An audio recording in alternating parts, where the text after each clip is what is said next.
I'm here with Cloud9's coach Reaper. About to go into the game against Gen.G, but one new substitution to the team, you're bringing Blaber in. So what was the decision behind that?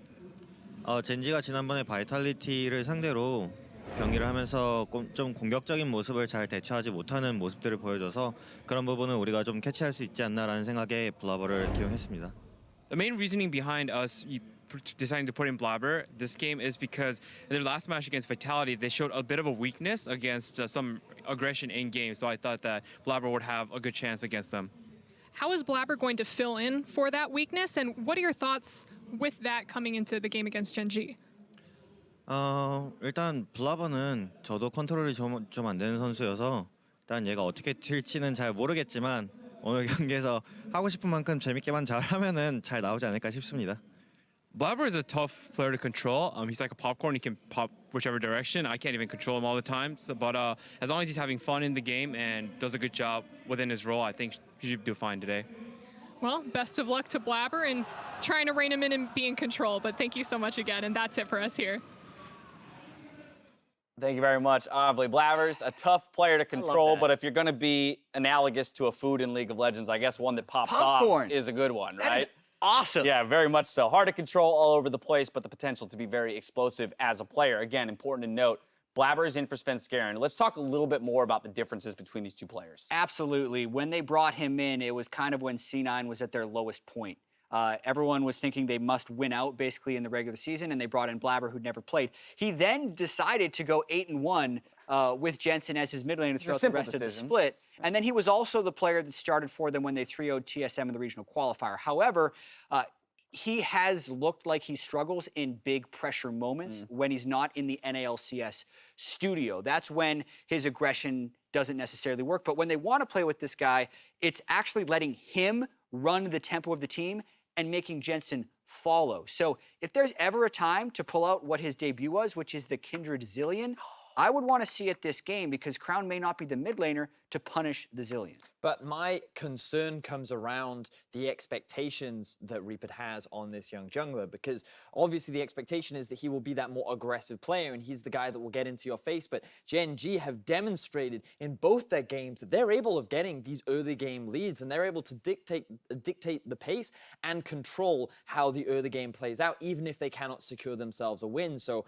given the fluctuations in what we've seen in terms of Blaber's playstyle, I'm curious as to how he will be able to perform against such an experienced roster. Unfortunately for me, I'm not even looking at the mid lane. I'm like, you know, that's probably going to be like a wash. Crown will control it. I'm looking at the fact that Sneaky and Zeyzal have been really struggling in that 2v2, and the bright spot for Cloud9 seems to be on the top side with Licorice, and unfortunately he's looking across from CuVee. So in every single lane, I don't know where Cloud9 are really supposed to attack Gen.G and just kind of hope that they're still playing underperformance. And the weirdest thing for me about Gen.G as they sit at 0-2 is the fact that they've played two solid early mid games and then just fallen apart in the late game, which is not where you would think their strengths would lie as a team. So this, I think, is a must-win for Gen.G if Korea is going to show some fight, because their biggest rival region, the LPL, is currently sitting at 7-0, whereas I think LCK is now at 2-4. Yeah, defending world champions, Gen.G, formerly known Samsung Galaxy. Yes. Reaper cited that he believed they struggled against aggression,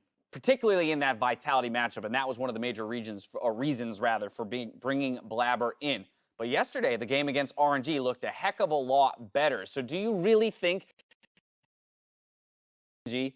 I am not convinced based on what I've seen from Gen.G, but I do think that if Cloud9 want to stand a chance of finding those fights and creating a situation where Gen.G can't match the aggression, Ornn is the pick that they need to go for. We saw it against Vitality from C9. I feel like if we see it again today and it's in the hands of Licorice, the star player of this team, then maybe we can see them coming out with that aggressive. Now, that said, Gen.G is a known slow starter if we're citing last year's World Championship run and how they ramped up into the tournament. And so there's a little bit of trepidation here, at least for me as an NA fan, when I'm saying we have to play them third in the groups as opposed to maybe getting that first game against them, that this could be the game where they start to turn things around. I think Gen.G definitely comes in as the favorites, but they got to still deliver. Very much so with that. Okay, so if they need to deliver and C9 is looking to put pressure on anyone, you're calling it Licorice. You're saying perhaps we see the Zillion or the Kindred out of the jungle mid duo. That's what I definitely want to see. Yeah, and if the weakness is the bot lane, what is the picks for C9 that allows them to survive the lane and let the top side of the map do the work? I mean, I think you need to go for the Xayah. I think Xayah has showcased, at least in my opinion, it's the strongest ADC pick. Her safety as well as her lane dominance. For Sneaky in particular, though, I mean, he could maybe go all the way back into the pocket and look for the Jhin, something very safe in lane. Weird to say that the team with the worst record is the one favorite in this matchup, but we're jumping into champion select, so we're headed back to Quick Shot and Zeyzal to get you the action. I think that's a fantastic point, Dash. It is very weird to say, but it is very weird to see how much LCK is struggling here in the group stage thus far, albeit it's only on day 3. Right, turn our attention to the draft. Analyst Desk have set up the impact and the changes to the playstyle that Blaber will bring. And just to catch us up on the draft, Tom Kinch, Lissandra, Xayah off the table, Kindred targeted towards Blaber already. Yeah, not too much of a surprise. And it does seem like C9 are kind of catering their picks and bans, so actually not going for Ornn. Very likely will be Urgot picked up here for Licorice. They want to try to play that Urgot into Aatrox matchup, I am assuming, but wow. Actually going to go for the Alistar first pick, which was not something I thought would see that much priority for Zeyzal in particular. What does this mean? Project forward. What do you think Cloud9 are trying to do? Is just buying time and information? Yeah, I mean, I think it's just that the Asian teams have put such incredible priority on the Alistar, so not only are you getting that strong engage for yourself, you're denying it from your opponents. They have taken Tom Kench off the table, which is something a lot of people use to answer it. And to me, this also means Licorice was happy playing both sides of the matchup. You can see that CuVee actually chose to take the Aatrox over the Urgot, as Papa Smithy has said. A lot of times in the LCK top laners actually do believe this matchup to be Aatrox favored at the highest level, whereas elsewhere in the world, we really have been seeing the Urgot win that matchup. I'm excited to see how it plays out because CuVee yesterday was fantastic against RNG, and Licorice has really been the standout player for Cloud9. So seeing this matchup once again, but in different players' hands. And then we get, again, this East versus West, right? It's been the day of East versus West for you and I, Zeyzal. Oh. The next lock-in will be a Tristana for Sneaky. Very early Tristana here, too. So Gen.G could grab something, you know, for... I thought they might have grabbed a Varus here, honestly, but very high priority on the engaged supports here. They're going to be able to grab up the Rakan. Don't want to risk that being banned away. This does mean, though, that Cloud9 have the opportunity to actually try to target Ruler's champion pool here, while Gen.G may look to attack some of those aggressive picks from Blaber. We saw the Xin hovered. That is going to be banned away. You protect that Taliyah in that kind of 1v1 matchup. Blaber does like to play aggressive. He is not someone who is scared of taking risks. Reaper calling him a popcorn. You never know which way he's going to pop. I love that analogy now. But, you know, I think that this does hurt his jungle matchup a little bit, but the Varus taken away, as I expected. I think Cloud9 really should look to protect Sneaky in that lane. Especially because Sneaky has had an underwhelming start to the World Championship. This is a player that has, for the longest time, just been consistent. Has been, you know, has been a player that delivers. And some uncharacteristic mistakes. So the Tristana gives them a little bit more safety in that role. Camille, once again, will be taken off. So Nocturne, Kindred, Xin, Camille. Like, where does Blaber go, you know, next? What champion would you like to see? Olaf? Yeah, I think Olaf is probably where I'm thinking. There are other ways you can kind of look at that, right? You know, it depends on how you actually want to try to play it. He is known for his, you know, Hecarim that could come out. We did see Hecarim played by Licorice, but you can actually play that in the jungle as well if you want a really aggressive pick. We know that he can play a ton of different champions along those lines. What would it take to see Hecarim here? Is Gen.G's comp something you play? No, we'll have that discussion off air, Zeyzal. It's going to be the Jarvan locked in. Jensen going to secure the Galio. But again, it'll be Blaber that'll be dictating the pace. I honestly love this for C9. When you're looking at the fact that you've got a J4 Galio combo when there was 4 bans thrown towards your jungle and you second rounded it, like, you're feeling pretty damn good about that. I will be interested to see if the Aatrox is going to get flexed mid lane or if they actually want to do something like a Poppy jungle. There are a lot of options to flex around. I'm expecting Aatrox to go mid, Poppy to go top, Taliyah jungle, so that looks like it will be the answer here. Ruler on the Lucian, though, has the ability to really punish this Tristana, and it's going to be a lot on Zeyzal and his execution to really be on point with his combos. And you know, while Sneaky certainly has made some mistakes, I think that Zeyzal has not been the strongest laner, has not really been executing on the highest level, and Sneaky's strength generally is more in the team fighting. Got it. So if you can get him to that team fight, you have the Galio to protect him, you have Licorice in this front line, you have the pieces in place to keep him safe. If C9 were to get to that team fight stage, it could be looking pretty good for them. I'm just so scared. Getting through the laning phase, it didn't happen against RNG, if I recall correctly, that dive comp over and over, and Sneaky and Zeyzal, they just got bullied around. And as you mentioned already, Azale, Rakan Lucian, there is a devastating combo. If at any point Haru decides to come down, a lot more pressure. Nevertheless, Cloud9, they are 1-1 in the group. It is in fact Gen.G who needs to pick up a win here. If they go 0-3, there's only ever been one team that has made it back into the quarterfinals, made it back to the next stage. Who was it, Trevor? Tell me. It was Fnatic. It was Azale. They managed to do so last year. And I'm going to run the risk of throwing down a caster curse. I apologize in advance if I do curse us, Azale. Okay. But we have already seen one North America win today. That's true. If Cloud9 use all the tools you talked about to pick up the second North America win, then you and I are the good luck charms for the NALCS. And you know what that means? Tell me. It actually becomes a contractual obligation that you then cast the rest of the North American games Well, you at speak Worlds. you speak to the producers. You should have read the fine print. It's in there. If it happens, we'll let them know. But it's all on Cloud9 to prove us to be the good luck charms.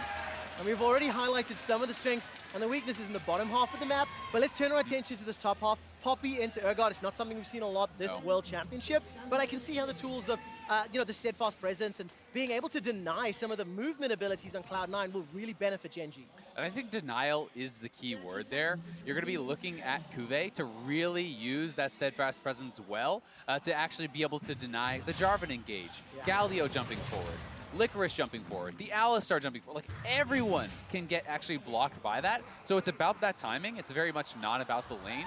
While he may be able to kind of hold even, you do give Licorice the laning advantage, and he should have pressure. That, to me, puts more onus on Cloud9 to try to make plays around the map with this Jarvan, get in the face of Haru, and maybe look to kind of link up with Jensen and try to play for this Galio Jarvan 2v2. It's amazing how much energy and excitement there's in the background just for dancing. And you've touched on all of the abilities and key tools that Gen.G and Cloud9 can touch. I'm very anxious for Cloud9 because the man that will disrupt all of their mobility, all of their engages, is CuVee. And this is just a guy who shows it. He gets the world's buff every World Championship. And he's on the game-changing champion in Poppy. Nevertheless, turn our attention to the screens. CoreJJ and Ruler. Didn't see them go for the invade. I was holding my breath. Aframu lauded them as one of the top 3 duo lanes in the entire World Championship. And look at this. Licorice is still not in lane. He's actually zoning CuVee just out of that wave. So pretty interesting stuff. Does chunk him down a little bit, and neither of the members will lose experience, which is kind of that key thing to pay attention to. But yeah, definitely CuVee has been insane, not only at Worlds, but throughout the gauntlet. He was actually nuts for Gen.G, and really one of the big reasons that they even qualified in the first place. So definitely a lot of credit to him, and we're going to have to pay so much attention to this bottom lane and how Sneaky and Zeyzal are really able to manage it, because you can see how much emphasis Ruler is putting on actually anytime Sneaky steps forward to CS, he's stepping forward to trade. Yeah, and you can see Gen.G going to get the advantage here towards level 2. Zeyzal and Sneaky respecting it and backing away. CoreJJ, now the tempo has turned. He steps all the way forward and says, "You shall not pass," pushing Cloud9's duo lane back. Kind of expected, and I think this is how this lane will play out for the next few minutes. So we need to see if Cloud9 will get it. Blaber is behind Crown, though, and Jensen has level 3 now. All right, the taunt will come in shortly. Flash is available to Crown. Gets knocked up in the air by the flag and Should be drag. going down. 200 hit points. The Winds of War are flashed away from. And Blaber, the substitute, gets first blood. But how on earth did they trade back? Was that the Ignite? Yes, Yeah, it was. the Ignite does finish him off. Still, though, for C9, they pick up first blood. It does give Crown an advantage in the 1v1, though. So Jensen is going to have to be very careful about that. Well played by Crown to trade back. Zeyzal and Sneaky now, it's up to them to just farm well under the turret. They have been pressured in, but if you can keep your farm high, that is okay. It's not that easy CSing under turret, though, with the Tristana and that explosive shot passive. Yeah, it gets very frustrating. Of Relic Shield stacks were there for Pretty good, Zeyzal. though. Manages to get most of them, as you would hope to see in this level of play. But for Blaber, very exciting to see him first game picking up first level. Yeah, this is honestly really nicely done there. Jensen doesn't get out of the Infernal Chains, and I don't think he needed to commit that far forward, and then the cannon is actually on him. He could have perhaps backed off. I'm not sure if it would have made the difference. It's hard to tell, but the cannon stayed aggro on him, and perhaps if he backed all the way off, he could have survived, but I do think he didn't even need to commit that far forward, and that Jarvan could have finished off the kill. I wasn't even watching his HP bar, but take a look at this. The Taunt connects, as well as the Demacian Standard, and the Dragon Strike. Crown goes low. But yeah, I mean, you can't afford a mistake like that, or you can't afford to give up that kill to a cannon minion, especially into this Aatrox. Well, and to be fair, again, the Ignite may have finished him off regardless, and so I'm not sure there, but I do think he could have backed off earlier either way and probably survived. That being said, it's a nice return gank from Blaber to try to make sure Jensen stays safe in this lane. Well, let's turn our attention to Crown on the Aatrox. You know, Crown, as far as a mid laner goes, has really traditionally most of his career been that defensive control mage star. What do you think of him on an Aatrox? Hey, I mean, he obviously has the confidence here. You know, a lot of people think of Crown, think of, okay, yeah, it's the guy who played Malzahar into FLICKR. It's that sort of, you know, defensive neutralizing style. But he's confident to go into Jensen, and he is winning this lane. Yeah, I think somewhat expected during the early stages as well in terms of the kit, but this game may be defined by mid. Blaber and Haru making their way. If anything happens, then they're both there to engage. And remember, I mean, they flexed this pick over there to try to give it to Crown, knowing that it would be into this Galio. So certainly Crown was happy to take that matchup, and I think it was more about giving him the preferential 1v1 than it was about anything else happening on the top side of the map. So Jensen is going to have to play well to kind of hold safe. That being said, Galio at 6, if he has the push, can really affect the other sides of the map and combos so well with that Jarvan. So he could look to make playmaking elsewhere. Yeah, and we need to see it from Jensen as well. You need to get Licorice or Sneaky ahead to have that mid to late game insurance, you know.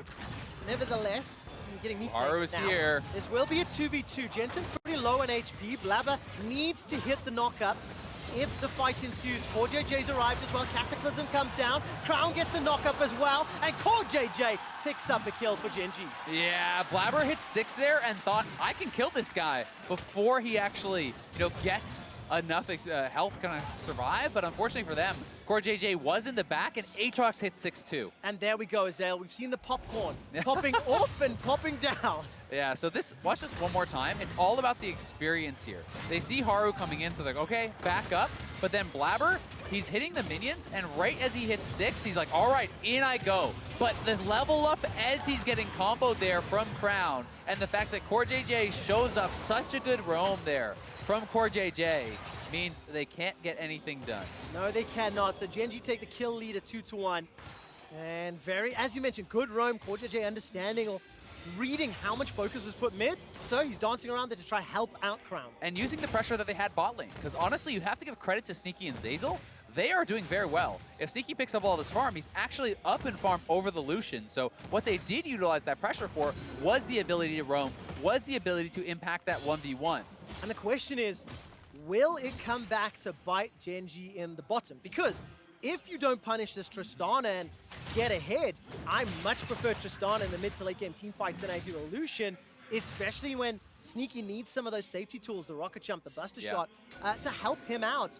To you know, find a performance that we haven't seen yet. Yeah, it's really hard to tell, you know, if it is going to kind of come back to bite them or not, because I would say so much of it is about the playmaking with this Poppy, right? You know, sure, Rocket Jump gives you a lot of safety, unless you actually get stopped by the Steadfast Presence and then just instantly die to Rakan engage, right? You know, things can change very quickly, so it's going to be so much about how Gen.G executes in the fight, I think, and also about when and where C9 choose to engage, because a perfectly engaged Alistar, J4, Galio flying in, sneaky free in the backline looks great, but you choose the wrong fight where someone is there for the counter engage and Poppy knocks out your front line and the Tristana dies, well, hey, that's a totally different ballgame. Yeah, absolutely the case. We saw some really big Poppy ultimates back in EULCS. It is quite literally game-changing. Yeah. Especially when you get around the objectives like the Baron, like the Dragon, but those are still many minutes away. We're not even 10 minutes into Blaber. Jensen won't be able to get the punch to the face, but does land the taunt. Weaver's wall comes down, and Haru's going to look for the seismic shove. Flash away from Blaber. But that is still, you know, a turnaround. Remember, C9 started that fight. Haru responded. And it is a trade of flashes, so certainly not bad. And this is why you bring Blaber in. It's aggression, right? Yeah. And you can't expect every single gank to work against a team like Gen.G, but they are certainly not allowing Crown to play the game he wants to play, to dominate in the 1v1. He's constantly being pressured, and I think the trade of flashes there is certainly fine. You could look to roam this again. Licorice coming down. Potentially they look for something.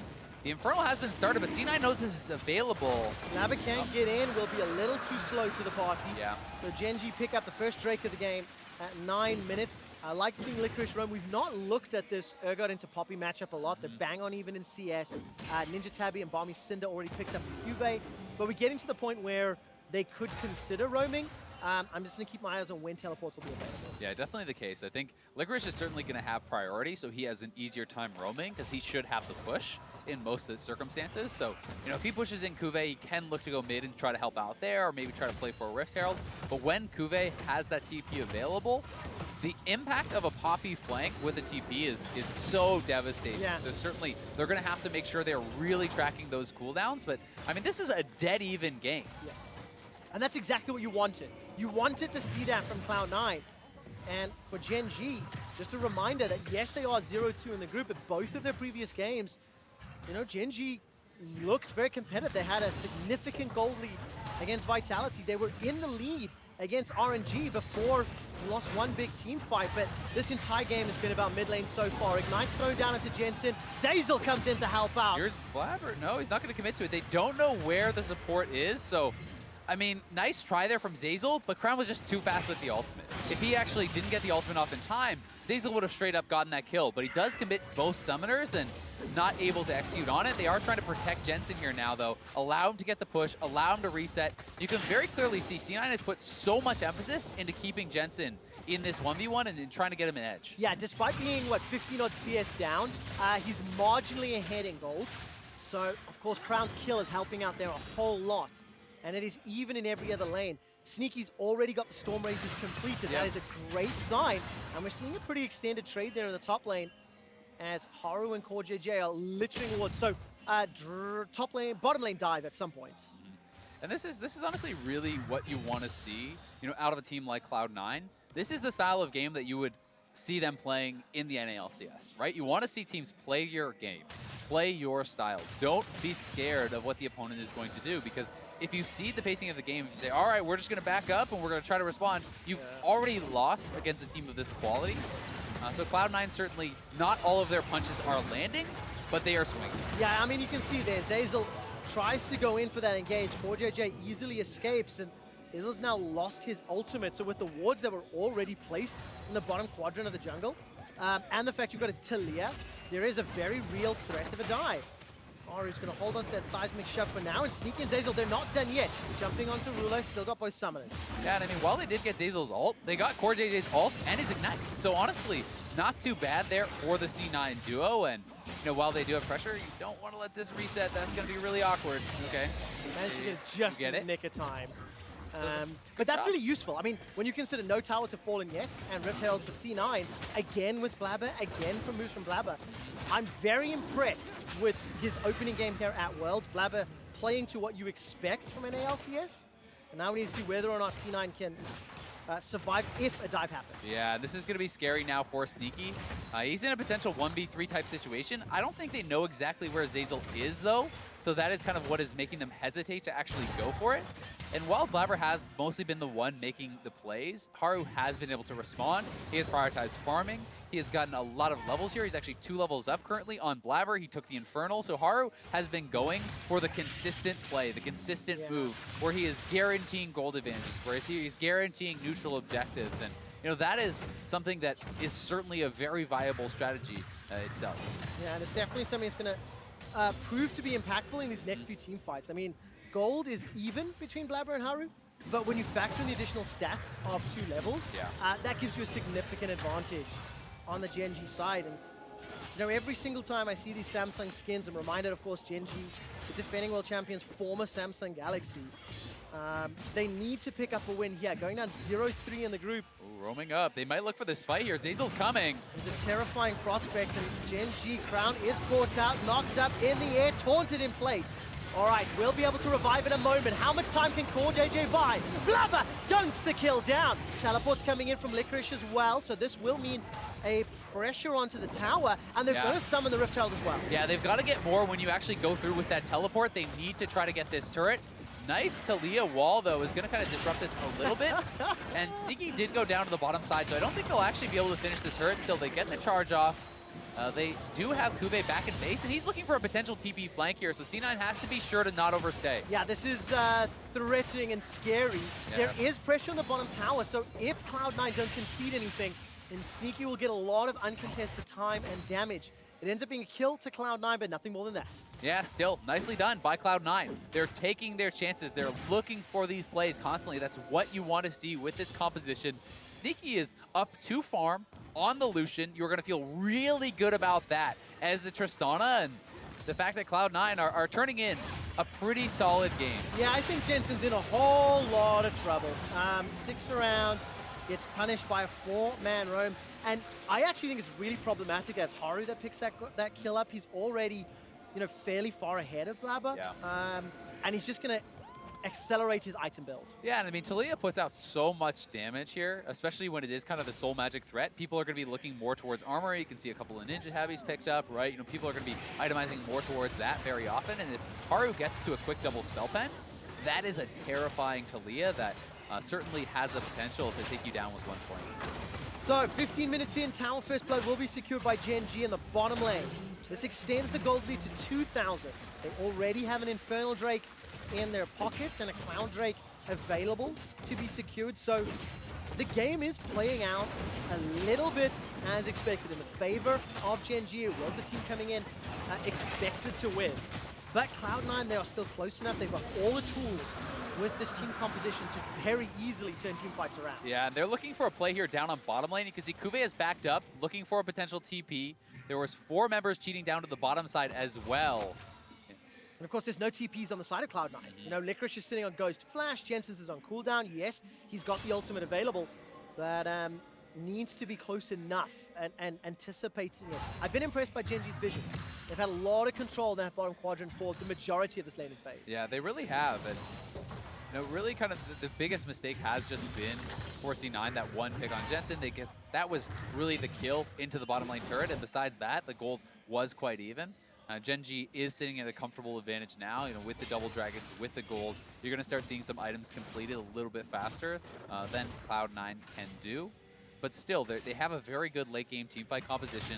Certainly are still going to have their chances. And I think one of the nicest things to see here as a Cloud9 fan is that they are being pretty conscious of where Haru can be, and he has not been able to be finding a lot of ultimates to kind of just cut people off. I completely agree. Every time we look at Sneaky and Zeyzal, they feel like they're backing off at the right time. They are respecting any potential engage, and they haven't been punished more. And I can't get away from the fact I love Tristana in his late game team fights. I look at this team on Gen.G. Aatrox, yes, has the passive to come back to life, but isn't the tank, yes. But let's see what CuVee can do. Goes all the way forward, throws down the hammer shot. Zeyzal's in range. Blaber's coming too. Yeah, and I mean, honestly, as a Gen.G fan, one of the things you're going to like is how little damage CuVee just took there from Sneaky. Because the only AP threat on this team is Galio, and he's just going to pure stack armor here. Cloud9 will be able to trade a turret and perhaps actually get the mid lane one as well, which is very low, but you can see Crown is running out there to defend it. We'll see which choice he makes, because Cloud9 could just continue to push bot lane and try to get mid lane at the same time. Oh man, okay, splitting the map on multiple sides. Ruler will take down the top tower, and CuVee and Crown defend bottom inner. Haru's waiting to cut off any sort of retreat path, so there is a collapse potential. Haru's going to step forward, make his presence known, and Cloud9 come out better in this scenario. Yeah, only a 1K gold advantage. Both teams, making the plays where they can, respecting the power of their opponents. Gen.G is making the play on the top side. CuVee defends as long as he can. Hey realizes it's an uneven side of the map. I will back off. The teams are playing a very intelligent game. We really are setting up for that team fight stage where it's going to come down to execution. It's going to come down to which team gets the better engage, which team plays those fights out perfectly. And certainly CoreJJ is going to be looking for Sneaky on these engages. He's going to be able to find Jensen now if Gen.G want this. It's a scary man to or dive. Zeyzal. Zeyzal's got flash and ultimate. We'll be able to throw the ultimate down and just get burnt through. I mean, 3-on-1 in that scenario. Now all of a sudden Jensen's the target. Yes, he gets the taunt and enough time to flash out to safety, but flash burned, kill onto Zeyzal. Gen.G in control of the map. Yeah, you pointed out their vision, and that is really what got them the advantage. They have so many more wards on this side of the map. These offensive pigs are allowing them to set up for these plays, allowing them to get those advantages, and it's a nice move there for Gen.G. Now they get the flash off Jensen, they get the kill and ultimate from Zeyzal, and you know, Gen.G certainly look very poised. They look like they know exactly what they want to do in this game, and that is really playing heavily for Vision, for Engage. And I need to see Cloud9 just clean up a little bit. You know, there's been some plays that they've been punished. We'll talk about that in a moment as CoreJJ flies across the map. He takes 1 or 2 for his troubles, but Cloud9 setting up at least some sort of vision on this right quadrant, maybe for a split push. Yeah. Can't quite tell.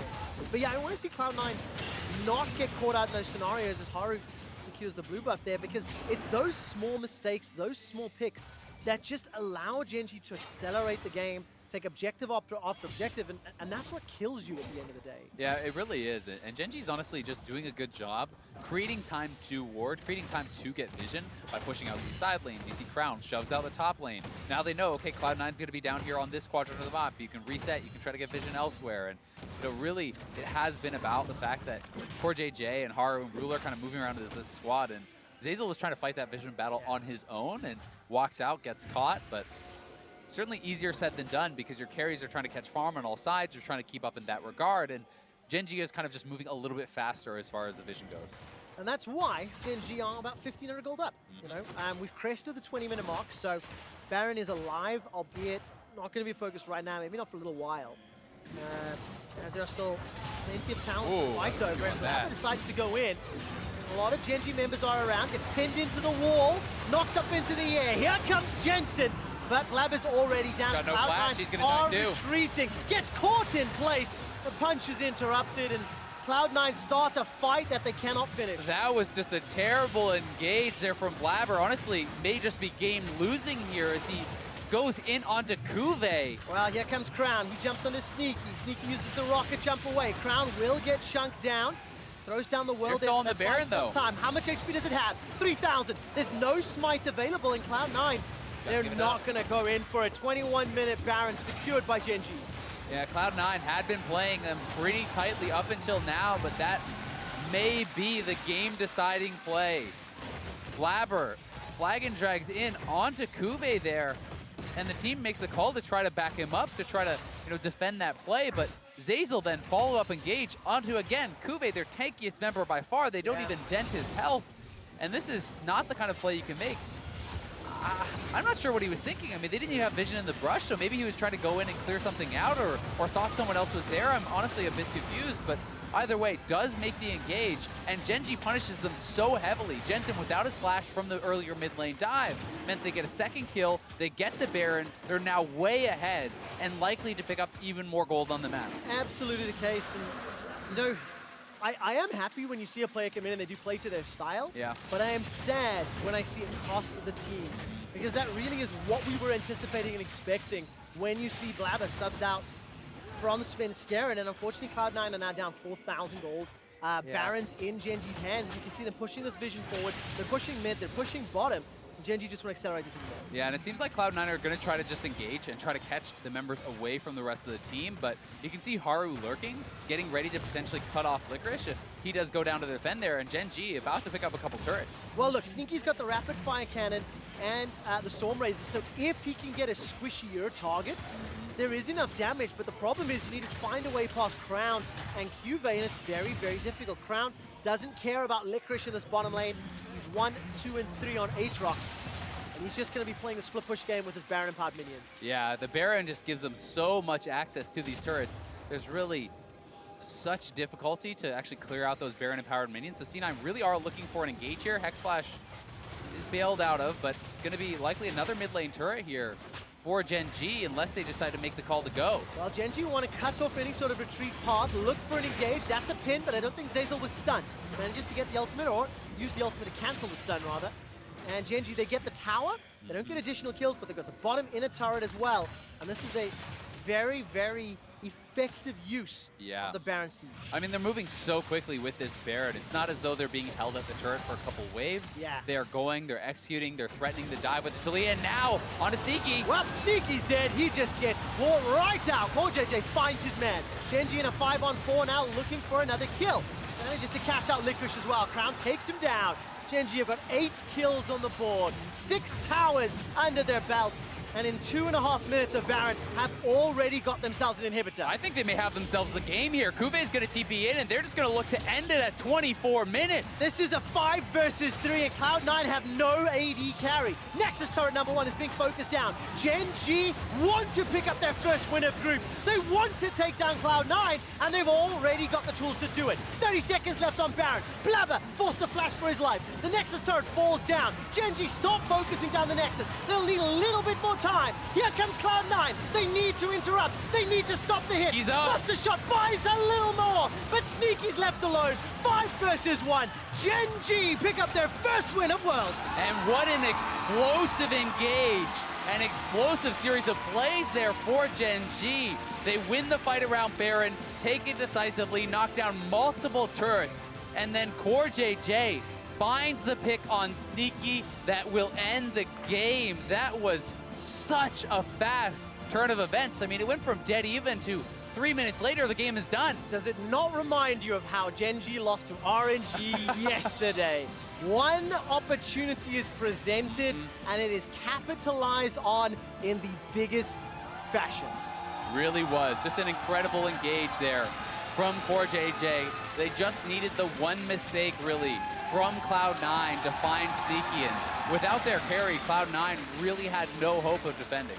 Zeyzal, this group is now extremely interesting. The first stage of the round robin is concluded with RNG at 3-0, and then you have Cloud9, Vitality, and Gen.G each at 1 win, 2 losses. Yeah, I mean, it's ridiculously close, and honestly, you have to credit Gen.G for not kind of tilting, not actually falling down to the frustrations of losing those 2 close games. They come here, they play a very composed game, and they look so good in actually closing this one out against Cloud9. They absolutely do, and of course, it is very important to remember that despite the fact Gen.G was 0-2, their games were not 0-2 games. You know, they were very competitive. They were very close. Especially against RNG, who is one of the tournament favorites. You know, you knew that despite the fact that they had lost that game, that was such a stronger game than what they turned in against Vitality. Absolutely the case, and Gen.G will get another shot at Cloud9 on Sunday, where we'll have Group B wrapping up their games. But before we get to that, let's wrap up today's action with Worlds Countdown. Cool down.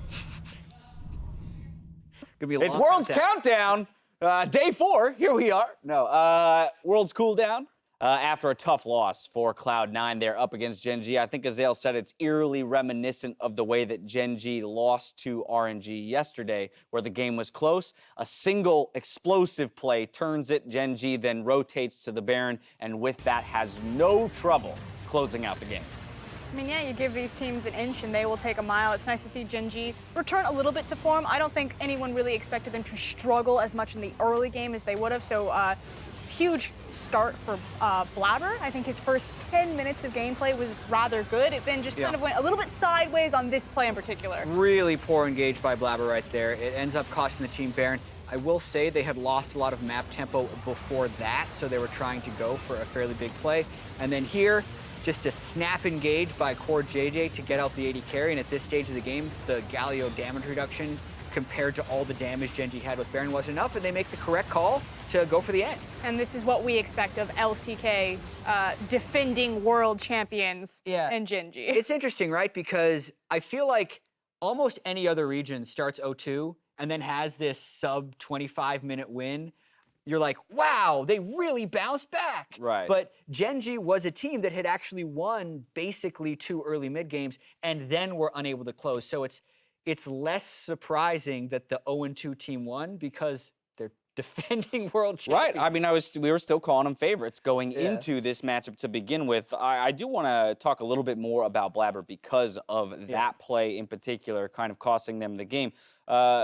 Reaper himself said that this guy's hard to control. He's got highs and lows, and for his first time out on the world stage, how do we feel about his performance, you know, including, but as well, I want to talk about things leading up to that misplay. I mean, personally, for me, I think that's just an experience thing. You know, you put these types of players in so many different situations, they kind of learn that instinct of what they need to do. You hear a lot of veteran players talk about that, and I think it's better to train that the reins, you know, the pullback, the patience, than it is to train the bloodlust. If I'm in the LPL and I'm seeing a new player hits the stage and they just immediately want to go toe-to-toe with everyone, it doesn't matter who they're across from, I'm like, okay, yeah, this guy came to play. I respect that. So as far as my first introduction to Blaber on a big stage, I really like what I saw. Yeah, I've been critical of Reaper's substitutions before. I agree with this substitution and the fact that it gave them potentially an edge. And he knew that he was popping popcorn before the game. An unlucky pop was when he hit level 6, and then that was heartbreaking. In the air. hit level 6 off of a minion while the Jarvan ult was in the air that would have killed the level 5 Aatrox. Gets level 6, gets the health, ults, turns it around. Like, that was when the game was still in its infantile state. It could have changed a lot as it developed. Yeah. But that was a bad play, and then he wasn't able to... Yeah, the first blood into that attempted kill at level 6 were very classic Blaber Jensen, you know, wrestling control of the mid lane, and then from there you would expect them to take it to the other lanes. But of course, because that single one is kind of turned, everything goes back to a moot state, and I think that's where we saw him overreaching for certain things. Yeah, and I'm not saying that that play would have meant that Cloud9 won the game. There's so many more steps that would have had to be taken, and I think Gen.G did do a good job to not tilt after starting 0-2. It was a very necessary win for Gen.G here to move to 1-2. Again, very difficult for a team to get out of groups starting 0-3. It has been done, can be done again, but sitting at 1-2 now, they've at least started their climb towards getting out of groups. Another team, or another matchup that we had teased quite significantly coming into the day, was Fnatic versus IG, in particular looking at the mid laners, but as a whole, just a very exciting matchup. Let's talk about this one real quick. And I think while there was a ton of exciting elements of this game, you know, a lot of back and forth kills, very action-packed, early game aggression, there was also some disappointments. And for me, it was particularly in Caps, especially for all the hype that we were driving towards this guy. The fact that they go for the blind Swain, yes, it's red side rookie, he's gonna get the counter pick. Syndra is one of his signature champions, so maybe Fnatic expected to come out. They thought, let's get a tanky pick that's just not gonna fall over in the lane phase. I just felt it put the muzzle on this guy, and I wanted to see Caps and Rookie really go toe-to-toe and just unleash, and I didn't get that. All right, he didn't necessarily fall over, but he fell down 40 CS in that lane phase, as you mentioned. Jat, Frost just called out the fact that IG was on the red side this time around and gets that counter pick. Do you think the next time these two teams meet, Caps might have a little more opportunity to showcase his prowess being on the red side himself? I would be shocked if Fnatic doesn't save for a Caps counter pick, knowing that those two guys have the largest champion pools. I do also think that Rookie's probably going to have a better blind choice at that point, depending on how they want to protect him in the second phase of bans. It's going to be fascinating to watch. I mean, that's the thing. Rookie had 20 unique champion picks. Talked about it with Vedius. Caps had 26, the most of anyone. Like, this guy has an insane champion pool. And again, you can maybe work through the logic of why you saw the Swain, but no one wants that next time. I actually feel cheated that I didn't get like an assassin versus assassin matchup. At least you didn't get Sion, because that could have happened. You're true. It could have been worse. We could have just had a tank in the mid lane. So we got a tanky mage. I do want to take a look at one other fun interaction that took place in this game. I'm handing it right back to you, Jat. Replay of the Baron that Soaz was able to stall. Watch this. He gets the full damage off the ult and the W, and then the stun duration would have been long enough for him to hit a charged Q,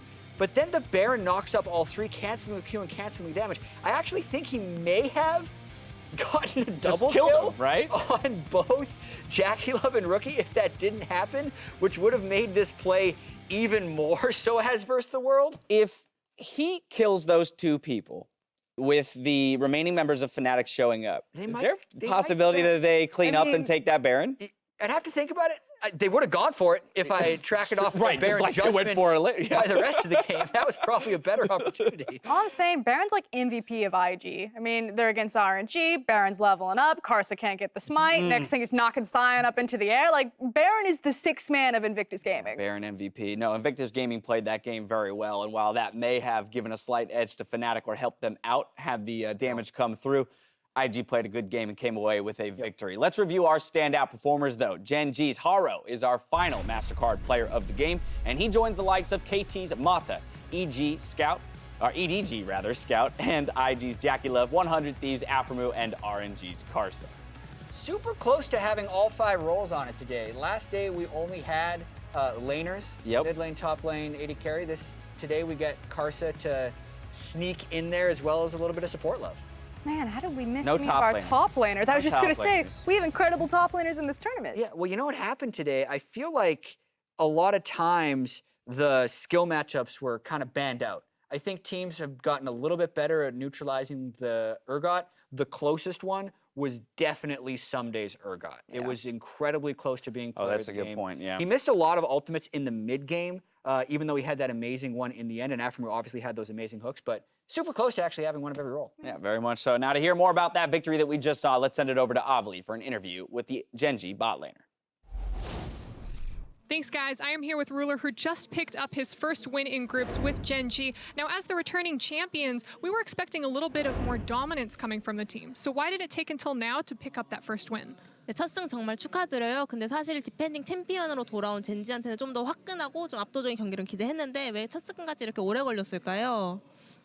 일단 저희 팀원 형들은 어떨지 모르는데 제가 좀 긴장을 좀 많이 하고 좀 많이 플레이하면서 얼었던 것 같아요. 그래서 좀 더 많이 어렵게 가는 것 같아요, 게임들이. So I'm not sure about the other players, but myself, I think I got too nervous and also I was shaky on stage, so I think that affected my plays. Oh no! Is there added pressure or maybe stress coming into Worlds as the defending champion? 그러면 디펜딩 챔피언으로 참가한다는 그런 의미가 더 많이 압박을 좀 가져온 것 같나요? 사실 그런 거에 대해서는 잘 압박을 받는 편은 아닌데 그냥 저도 모르게 긴장이 너무 많이 되더라고요. Well, that usually doesn't really happen to me, but this time I got really too nervous. I don't know why. What do you think you can do, or what can your teammates really do to kind of help you address those issues? 그러면 좀 긴장을 풀기 위해서 선수라든지 팀원들이 어떻게 좀 해결할 수 있을까요? 일단 긴장은 좀 저는 자연적으로 좀 해결되는 스타일이라서 그냥 시간이 약이다라고 생각하고 좀 기다렸던 것 같아요. So I just waited till I feel like adjusted to the stage. Well, you did play great today, but actually all of Korea has had a little bit of a slow start here at Worlds. Why do you think that is? 항상 근데 한국 팀들은 롤드컵에서 좀 슬로우 스타터적인 기질이 있잖아요. 그런 이유가 뭘까요? 솔직히 잘 모르겠는데 그냥 긴장을 좀 많이 해서 그런 것 같아요, 다들. I don't really know why. I think they're all feeling so nervous before going into games. Is there any advice that you would give your fellow Korean teams? 그러면 조언 한마디 긴장하지 말라고. 다들 잘하시니까 다들 긴장하지 마시고 다들 잘하실 거라고 믿습니다. So I know you guys are such a great player, so don't get nervous on stage. Well, Ruler, same advice goes to you. Thank you so much. And that's it for us here. Back to you. Thank you very much, Avli. He himself felt nervous, felt the pressure. His advice to his fellow LCK players is not to get nervous. There's a lot of talk there about pressure, expectation, and living up to it for a former world champion. Yeah, there's a lot of pressure, not only when you win Worlds last year, but when your region has won 5 World Championships in a row. And you're playing in that region. Always meets each other in the finals. It's the expectation. Although, I'll take that pressure, honestly, of like, oh man, we win so much. We Right. to win again. Not to discount from the fact that it does exist, but Korea, I think, bounced back today for Gen.G. Yes, very much so. Picked up a couple wins today for Korea. If we pull up the standings, we see that Group B has RNG at 3-0 with a three-way tie for second between Cloud9, Gen.G, and Vitality. Over in Group C, EDG and KT Rolster are tied at the top with Team Liquid and Mad Team both winless. Followed by Invictus Gaming leading Group D with 100 Thieves and Fnatic tied at 1-1. And Group A returns tomorrow. I don't think I've ever gotten to look at the standings and see all of the LPL teams sitting on top. Now, I know KT Rolster and EDG are tied, so just happened to work out that way on the graphic, but that feels pretty good. 7-0 for the LPL. That's basically, I feel like Korea is the only region that has ever started that well. If they have, I'd have to check the stats. If even that, yeah. We took a look at the regional standings yesterday. Let's take a look at the updated regional standings with today's games in the books. LPL 7-0, as you mentioned. RNG, of course, 3-0, leading the charge for that region. First off, is RNG an untouchable team?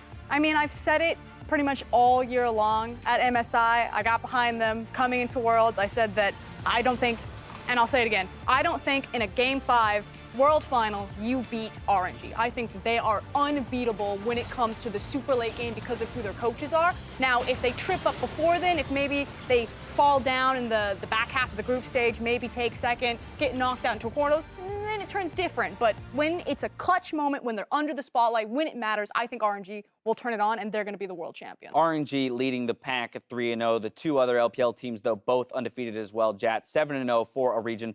Do the LPL teams just know how to play League of Legends better than anyone else? Did they figure it out? It's super interesting to try and unpack why the dominance is happening the way it is. And I think there have definitely been some changes to the game that are beneficial to the LPL. If we think very macro style, the removal of Sightstone is one. The limiting of vision on the map and some of the nerfs to the trinket wards and things like zombie wards. So the darker the map is, the more you need to check with your character and the more fighting you're going to have. And I think the second contributor right now is, I think in previous World Championships, there were more safe blind picks.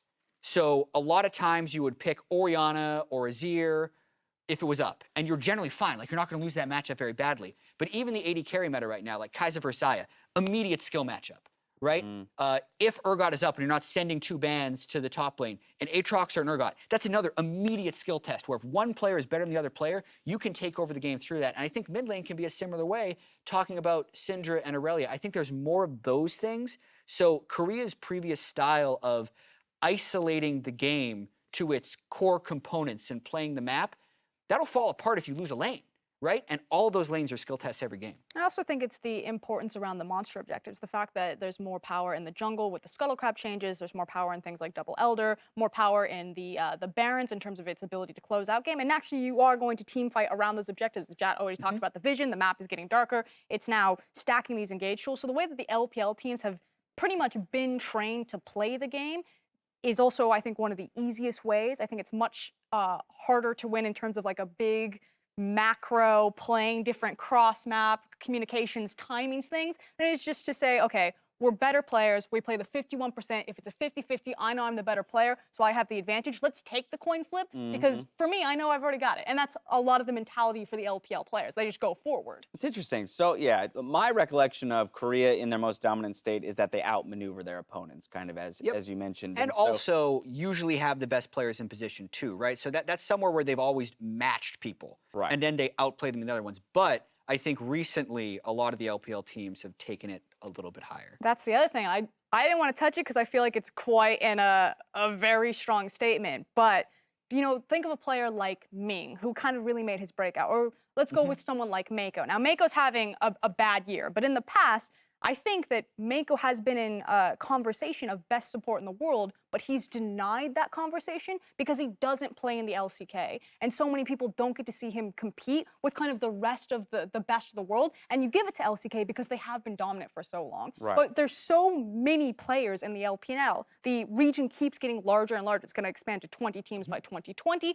That means you have so much more talent pool to pick from. And the superior players are rising to the top. We not had just one super team like KT Rolster. We had two super teams in the LPL, and RNG and Invictus Gaming, and both of them showed up huge today on the world stage. That only further elevates, though, the importance of tournaments like this, international tournaments where we get to see those regions finally go up against each other to help us with our barometer for which regions are the strongest, which players are the strongest at any given moment in competitive League of Legends. Yeah, it's been an exciting Worlds to watch so far, and we've also seen this so many times. Even in like an MSI group stage, you'll see an LCK team struggle early.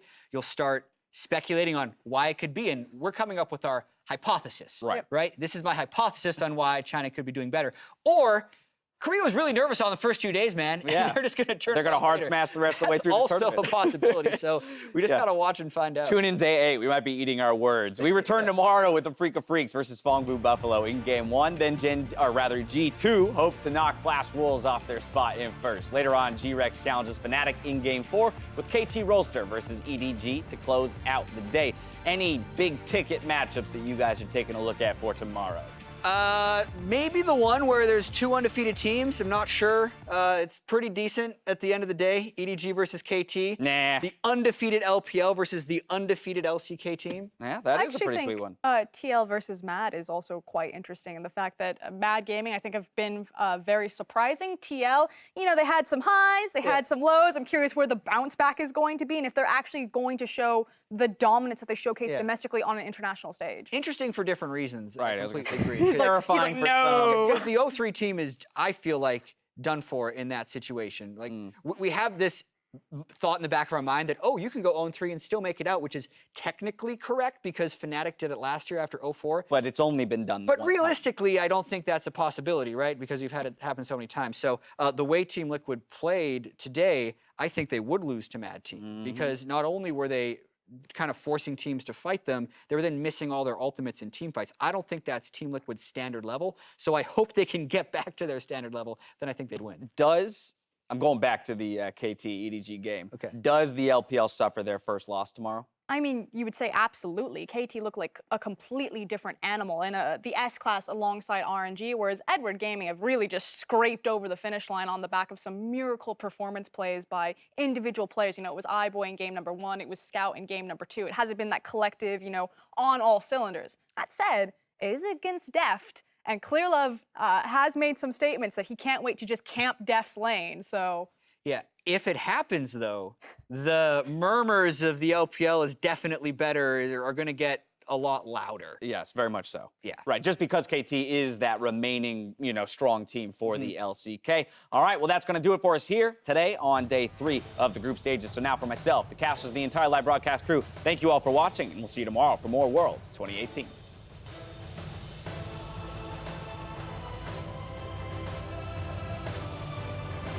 Welcome to Mad Team versus KT roster. It's an uphill battle from the start if you're Mad Team. You're playing against KT, the #1 seed. Despite the performance of LCK's other 2 seeds, KT roster are still looking like clear favorites in this group. Nuka looking for a flank, pops the ulti, needs more Madai stacks. He's only got 14. Give the man some stacks.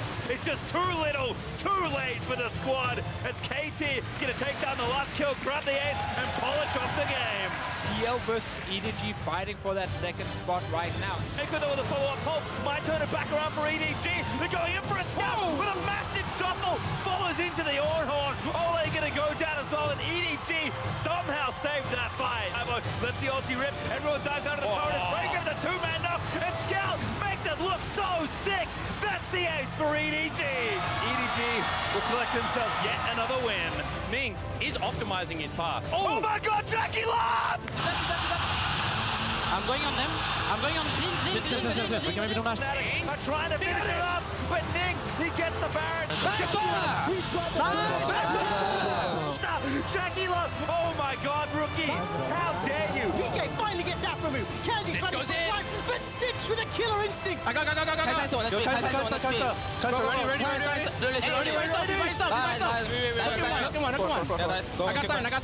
Holy shit. Nice. 100 Thieves pick up their first win at Worlds and another win for North America. 30 seconds left on Baron. Blaber forced to flash for his life. The Nexus turret falls down. Gen.G stop focusing down the Nexus. They'll need a little bit more time. Here comes Cloud9. They need to interrupt. They need to stop the hit. He's up. Buster shot buys a little more, but Sneaky's left alone. 5 versus 1. Gen.G pick up their first win at Worlds. All eyes on Vitality because they are the ones that have to show us that they can challenge Royal Never Give Up. Haru's running for his life, chunked down low. He got Uzi! Captures onto Uzi! Josuke takes him down! Lemmy may win the 1v2. Lamb's Earthbite comes down and Uzi gets caught, but Uzi does not get killed. He hops and skips and jumps and kills Vitality right where they stand.